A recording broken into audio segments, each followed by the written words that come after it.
WF representing Palace, so let's tell you about Palace. Rolling straight to the ceiling, crowns and crystals, top like journeys, dishing out malice. Hold up, South London's grandest, far from bandits. Anything earned for a goal of elevation, just passing the team over here might finish out. Bright future, we can't vanish. SE25 any day, that's sellers.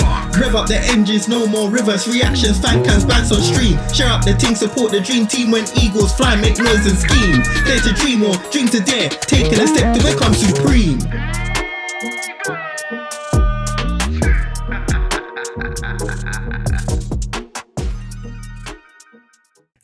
Yes guys, welcome back to Transfer Weekly episode 3, where I'm about to talk to you about all the rumours that are concerning Crystal Palace and what has been happening to Crystal Palace within this transfer window. Apologies for this not being out on the Wednesday, that is purely because we played Leicester City on Wednesday, so I couldn't really release Dan's vlog and the fan cams all in one day. So we thought, you know what, we go Saturday and then we'll release the next one on Wednesday, back to our usual programming. But as always, we are still on top of the shorts, so if you guys want daily or up-to-daily updates as and when the news comes out, please check out the YouTube shorts and, you'll be a little bit more up-to-date with all the rumours.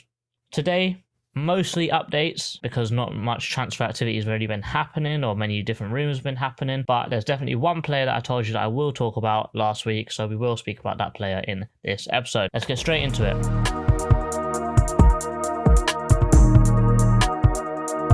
Romain Esse. Good thing I'm only recording this on a Thursday because Alan Nixon and Mr. Fraud himself, we will talk about that a little bit more later. The fraud himself, Fabrizio Romano, has said that Romain Esse is going to be having his medical tomorrow, with the tomorrow being the Friday, so potentially he could have signed by the time that this video comes out. We won't know. But looking to do the medical, it sort of stalled a little bit, gone very, very quiet, but you know what? Going quiet isn't always a worst thing when it comes to Crystal Palace, because no news is normally good news rolling around Crystal Palace because we like to do things in silence. Reported fee is about £14.5 million. His release clause comes into play in the summer, but because of that, that's why the price is quite low. I think it's a really good deal. I think that he's an amazing player. He will definitely strengthen us. He'll definitely sort of come in and start as a rotation option to Ismail Sarr, but then I'm sure that as he grows and as he progresses, he is actually a better fit for our team than Ismail Sarr. Granted, he's playing absolutely brilliantly right now, but that is the progression. That's the future of the club. The only stumbling block was man like Herve Zaha, the worst agent of all time. He wanted a release clause for Romain Esse. He was reported about £40 million. We had this exact same problem with Michael, and I'm sure that we should have learnt from our mistake. Michael had a 35 million release clause, and then we got that increased in the summer, but he still went for 50, and even though he was worth way more than that, we don't want to be put in the same situation again. Obviously, if the medical's happening, there must have been an agreement, or there must have been some movement there, but if I'm honest, I really hope that we've agreed this without a release clause, or maybe the release clause has some really strict stipulations very similar to Michael Olise, where they can't tap up the player unless they've agreed a fee with the club first. Next up, Blackburn Rovers, QPR and some teams in the MLS are interested in signing Jeffrey Schlupp, as he will be available on a free in 6 months. And also, if your team outside of the UK, you can look to sign him on a free contract before his actual deal finishes. Very small amount of money that you could probably pay Crystal Palace in this transfer window to actually get his services. So, if any teams in this country really want him, a few million here or there, you can have this left-sided, very versatile player, but he's mostly versatile at the buffet, so remember that. Rob Holding is still holding bench with the under-12s, but he's looking to be holding out for a move to the MLS in this transfer window. He's looking to keep his offers open, trying to get a big payday before his career comes to an end. Additionally, Coventry, led by the one and only Frank Lampard, who is also a fraud manager, they're looking to acquire his services on loan till the end of the season, but I'm sure that Crystal Palace would rather get the sale and, just get him gone. Liverpool are still holding very strong on their 30 million valuation for Ben Doak. Currently still on loan to Middlesbrough. Paris are very, very, very reluctant on going that high to even match that price. However, with the recent interest in Antoine Semenyo, they're looking to sell him for about £50 million. Depending on if that does or doesn't happen in the transfer window, that depends on whether Bournemouth are going to reinvest that money into someone like Ben Doak, who would play in the same position as Antoine Semenyo, and, they look to buy Ben Doak as a replacement, and they'd still have some money left over if that fee is correct. Also, I'd like to point out that we were meant to sign Antoine Semenyo. I did about 3 transfer weeklies on him in about 2 separate seasons. Could have got him for 12 million quid, and now Bournemouth are going to be selling him for 50. So if only we paid an extra £2 million, we would have got him. I digress. St Mirren are looking to make Killian Phillips' loan to St Mirren a permanent transfer, but they are also looking to bring in Franco Ume once they have cleared that loan spot. Good move for him, just come back from an injury, hopefully he gets lots of game time, because I don't think he'll get much in the first team, but it'll be very good for him to step into the world of men's football. Wigan are looking to sign Teo Adaramola on loan, as his loan was terminated very quickly and ended prematurely at Stockport. That was mostly due to injuries, but because when we spoke to a Stockport fan, they thought he was quite good. It's just injuries that really ruined him, so hopefully he can go there, get a lot of game time, stay fit, progress as a player, and you know, I wouldn't say that he'd be the guy to back up Mitchell next season, because I hope we could buy a left wing back, but he could be someone to look forward to in the future, or for someone to be like a squad player in the future, hopefully. Quite upsetting, actually, because he had such high hopes, but it is what it is. Jemiah Omalu, he has gone to Port Vale on loan until the end of the season. You know, storming campaign in the under-21s, coming through the 18s into the 21s, actually playing in the 23s and still scoring loads of goals. Great form, hopefully gets game time, and if he can carry that form into league football, then, you know, he's going to be looking for League One, and if he really kills it, you might actually look for a championship move in the year after, so hopefully it goes really well for him. Jan-Niklas Beste, spoke about him in the first transfer weekly, and he is still under the watch of Crystal Palace, but other teams are now interested, such as Fulham and Brentford, who are looking to acquire his services, as lots of teams are actually looking out there for a attacking left wing back. Brentford, purely because of Rico Henry. You know, he's just come back from a really bad injury, but we know if you do your ACL, it takes you ages to come back from a horrible injury like that. Odsonne Edouard, there's interest from Atalanta, according to Sammy. Rumours are we're going to get paid exactly what we paid for him, really. We paid £14 million for him. Reportedly, I highly doubt this is true. I'd probably say it's about half. Leicester, apparently, for the whole season, they're paying us £8 million for Edouard. I really doubt it. I'd say it's probably more about 4, but it's still a massive loan fee. You know, we're making money here. We're making a lot of money here. So, you know, bought for 14 and potentially loaned for 4, sold for 15, £19 million. We're making £4 million out of this guy after he's not been that good. But he's going to do quite well in the MLS. They are looking at the Middlesbrough striker, so hopefully we can just say, look, you've already offered the money, here you go. Even though you want my guy, here you go, here's Edouard. But streets are saying that there will be a golden boot race between Christian Benteke, Wilfried Zaha, and Odsonne Edouard in the MLS. Oh yeah, Messi's there as well, but you know, Benteke is better than Messi, surely. Finally, on the Wednesday, literally a few hours before the game kicked off, Oliver Glasner said in his press conference before the game that Chelsea had been talking to Trevor Chalobah all week, and they sort of had a feeling that he wasn't going to be involved in this Leicester City game because of all of the talking that Trevor Chalobah's parent club Chelsea have been doing to him, and they've been sort of trying to coax him to come back. And this is where we start to talk about fraud watch again. Fabrizio Romano comes out and says there is no callback clause. A few hours later he deletes it, says there is a callback clause, and then literally the next day Chelsea will be bringing Trevor Chalobah back, and you're thinking, oh, why would you even say anything? At this point I'm really just sitting here saying, listen, if Ornstein's not saying it, I don't believe it, because this guy is such a fraud when it comes to Crystal Palace news. And to be fair, looking into it a little bit more, other clubs as well, they're starting to notice that this guy is just a part of the PR machine trying to get people to move for bigger money, and that's literally all he's doing now.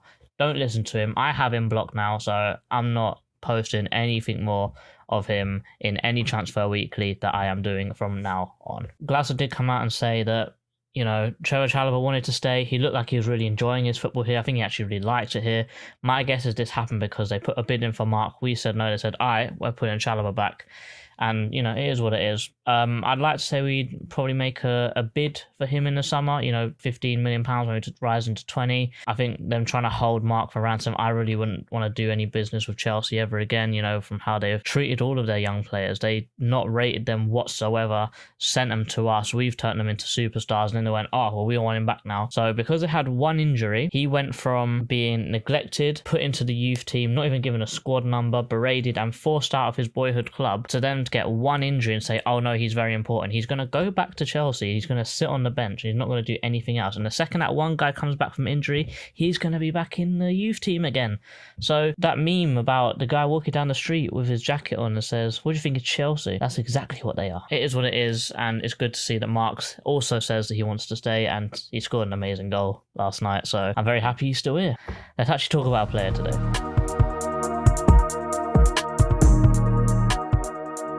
El Hadji Malik Diouf.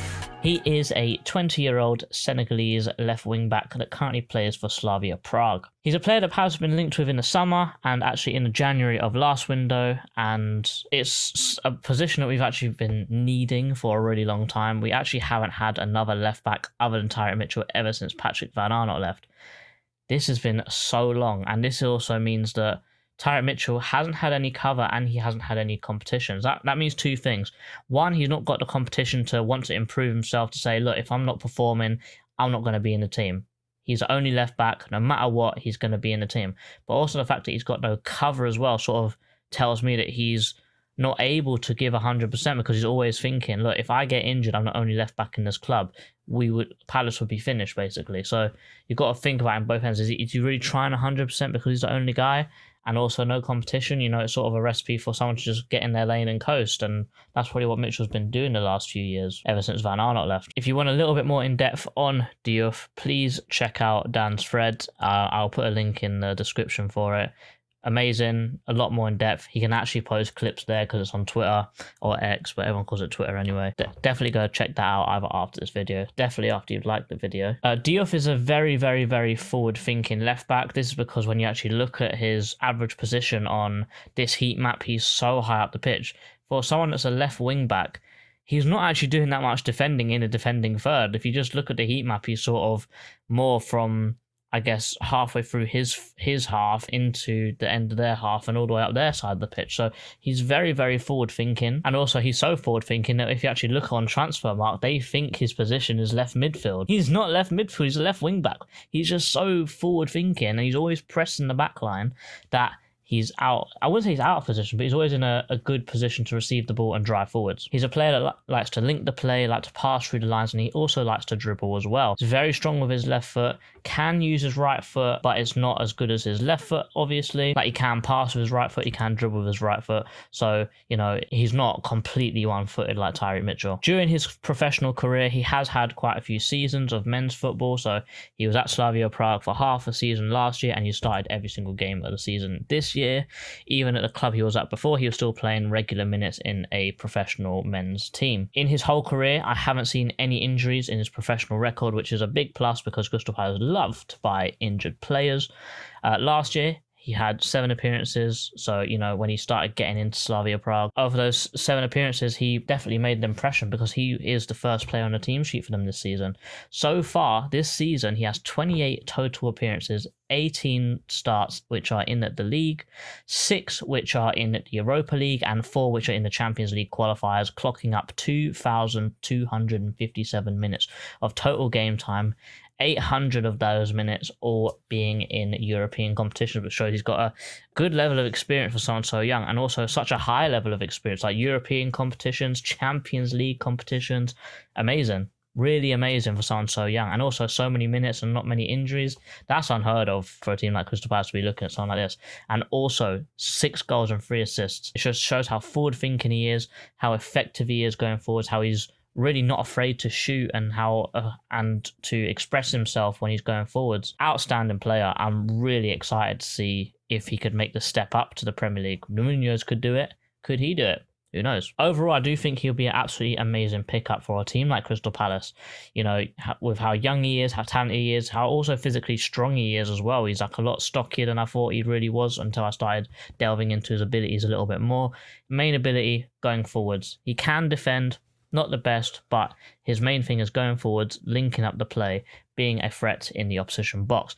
Confident enough to shoot from really unpredictable angles, like you can shoot from outside the box, shoot on a volley, and you're thinking, well, why are you doing that? But it's always keeping the goalkeeper occupied, always keeping them turned on, always testing the keeper.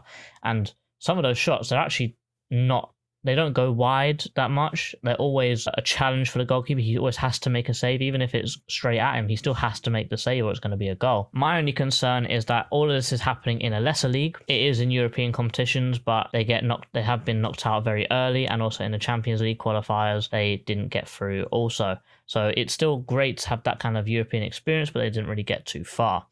Obviously, his numbers might be a little bit inflated because he's in a slightly lower league, but because he's so young, will he be able to transition those skills into a better league like the Premier League? I'm not sure. Put in the comments below. Also, with his age and his contract being out in 2028, the price is going to be high. On transfer marks, it's quoted at 16 million euros, but if you ask me, I do think it'll be about 22 million pounds because of his age, the length of his deal, and the amount of teams are actually looking at him. He's a great outlet, great numbers for someone so young, and I feel like he would be a good pickup for most teams. But is he that much more better than someone like Archie Brown? Yes, I have spoken about him. I haven't really done a transfer weekly on him this time, but please go and watch Dan's thread on Archie Brown, which just came out. And also, I think the last 2 transfer windows that I spoke about Archie Brown. Basically, long story short, he fits the vibes of Crystal Palace. Yes, he has dreads, but it is what it is. He goes forwards. As Dan said, he is like Sasha Bowie if he was on the left side. And we should have got him as well, but granted, he went to Bayern Munich, so there wasn't really much contest there. But he's going to be a lot cheaper. He is 22 years old, but I feel like you can get him for 10, 15 million pounds instead of 15, 20 million pounds. So it is what it is. Put in the comments below. Do you want Diouf or do you want Brown? Anyway, guys, thank you very, very, very much for watching this video. Please put in the comments below who you want me to cover in the next video if the rumors do keep drying up. Hopefully, we might have a done deals coming out. So Dan will be doing a thread for a certain Romain essay if it does come out and it is confirmed. And also at the end of the transfer window, we will be doing an extra video to say this is the done deals. What are these players going to bring? And, we'll just go from there. But guys, thanks for watching. Like, share, subscribe. And as always, up the Palace. Eagles.